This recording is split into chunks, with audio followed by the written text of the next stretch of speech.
Haleluya. Selamat pagi, salam sejahtera bagi kita semua keluarga GPDI El Shaddai Magelang.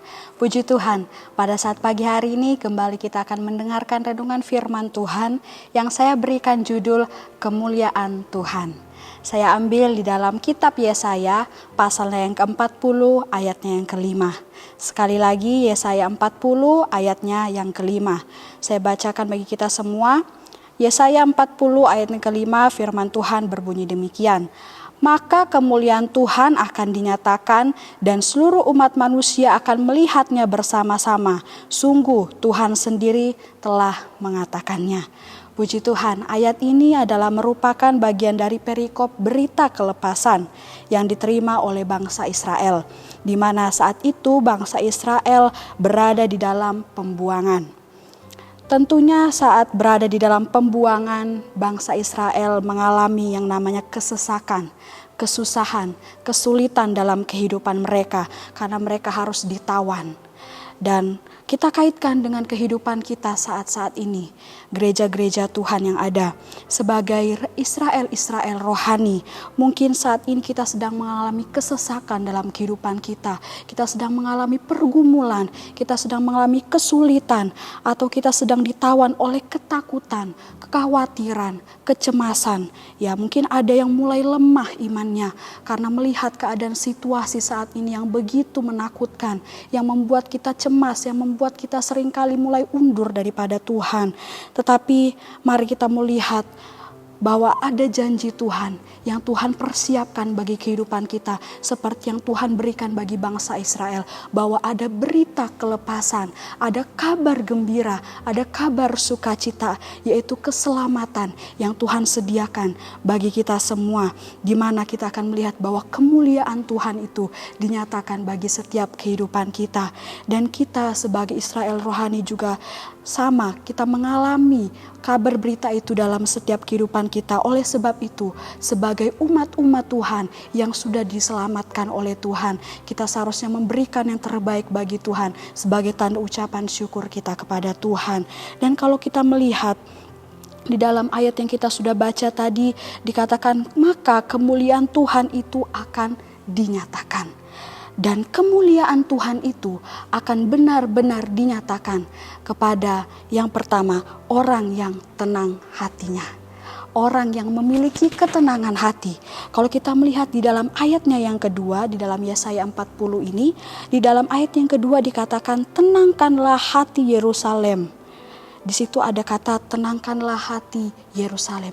Ini berbicara kepada kita bahwa kita harus memiliki ketenangan hati. Karena apa?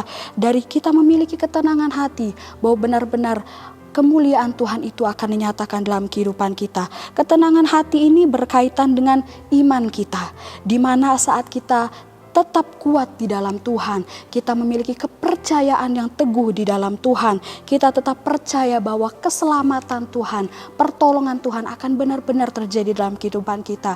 Disitulah kita akan merasa tenang, kita akan merasa sukacita, damai sejahtera, tidak ada kecemasan, tidak ada ketakutan, tidak ada kekhawatiran. Seperti firman Tuhan yang sudah saya sampaikan sebelum-sebelumnya, dikatakan bahwa kita perlu menguasai diri kita. Karena apa? Karena saat kita mampu menguasai diri kita, kita akan merasa tenang. Karena apa? Karena kita mau tetap memfokuskan pandangan kita kepada Tuhan. Kita akan terus mengandalkan Tuhan dalam setiap kehidupan kita. Kita mau menanti dengan diam pertolongan Tuhan. Dan kita akan melihat saat kita menaikkan pujian penyembahan kita, kita menaikkan setiap doa-doa kepada kita. Firman Tuhan berkata bahwa saat kita berseru, disitulah seruan kita menghasilkan keselamatan. Dan puji Tuhan, kita mau benar-benar memiliki ketenangan hati dalam kehidupan kita, menanti pertolongan Tuhan dengan sungguh-sungguh bertekun, fokus kepada Tuhan, sehingga benar-benar kemuliaan itu dinyatakan dalam setiap kehidupan kita. Bagaimana kemuliaan Tuhan akan dinyatakan bagi setiap kehidupan kita kalau kita masih ditawan oleh rasa takut, rasa cemas, rasa khawatir yang malah membuat iman kita menjadi lemah.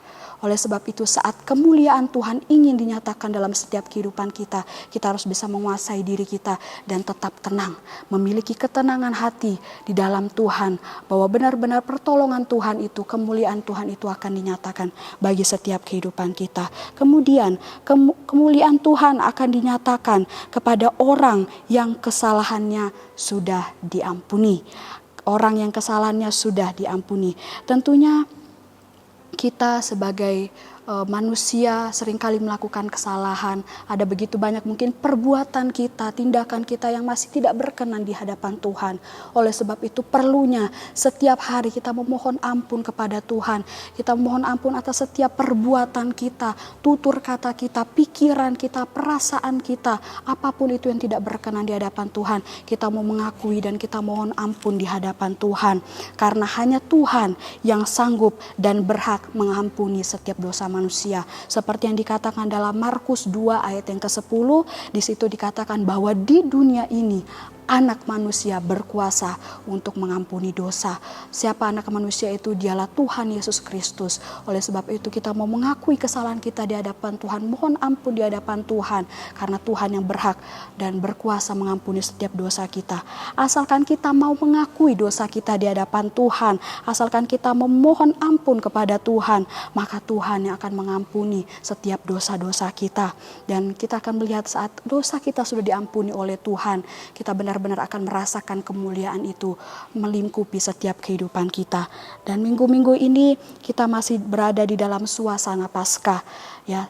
Tuhan Yesus telah bangkit mengalahkan maut. Tuhan Yesus telah menebus setiap dosa-dosa kita dengan pengorbanannya yang mulia di atas kayu salib. Dosa kita memang sudah ditebus oleh Tuhan, oleh darah yang mahal, darah Tuhan Yesus Kristus, darah anak domba Allah. Tetapi kita tetap perlu terus melakukan pertobatan setiap hari dalam setiap kehidupan kita. Kita mau tetap terus mohon ampun kepada Tuhan atas setiap kesalahan kita, supaya kehidupan kita terus berkenan di hadapan Tuhan.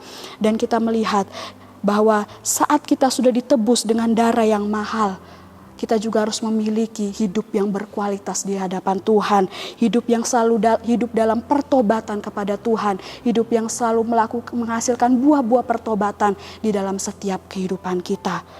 Pertobatan membuka jalan bagi kita untuk berjalan dengan kemuliaan Tuhan. Puji Tuhan.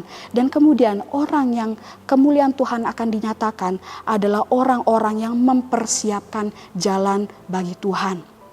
Kalau kita melihat di dalam ayat yang ketiga dan ayat yang keempat, di situ firman Tuhan berkata bahwa persiapkanlah jalan untuk Tuhan. Di sini berbicara tentang orang-orang yang benar-benar hidupnya telah menerima kemuliaan Tuhan, yaitu orang-orang yang hidupnya selalu berada di jalannya Tuhan, orang-orang yang senantiasa mengikuti jalannya Tuhan, tidak menyimpang ke kanan ataupun ke kiri, tapi tetap berada di jalannya Tuhan, lurus sesuai dengan kehendak Tuhan.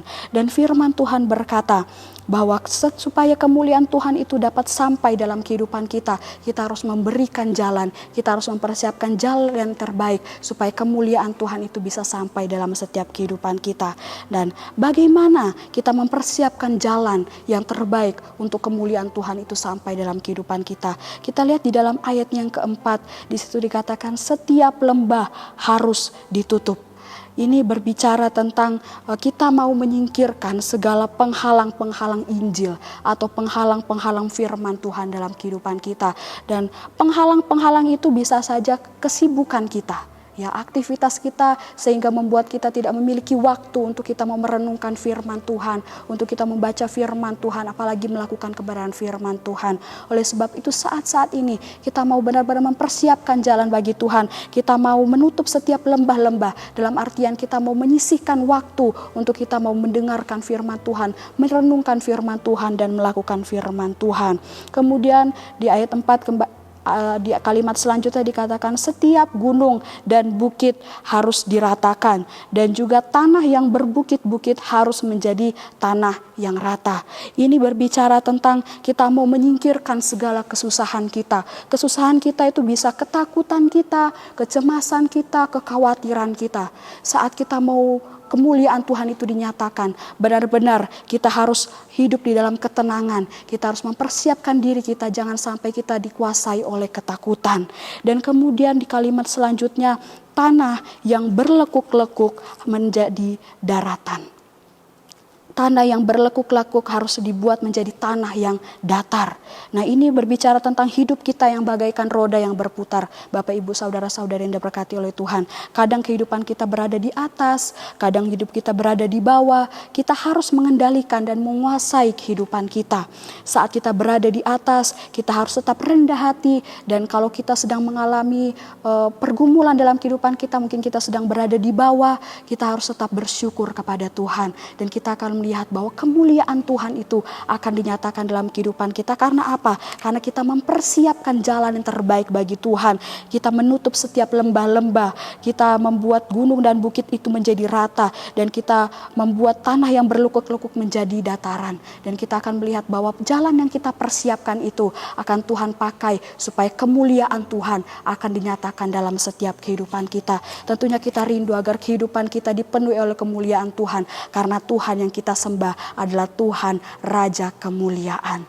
Puji Tuhan, Tuhan Yesus memberkati kita semua. Kiranya firman Tuhan pada saat pagi hari ini menguatkan kita bahwa perlunya kita hidup di dalam kemuliaan Tuhan. Oleh sebab itu mari kita mau undang kemuliaan Tuhan itu nyata dalam setiap kehidupan kita. Supaya apa? Supaya kehidupan kita juga terus semakin berkenan di hadapan Tuhan. Mari kita sama-sama berdoa. Terima kasih Yesus, terima kasih Bapa. Kami bersyukur buat firman-Mu pada saat malam hari ini.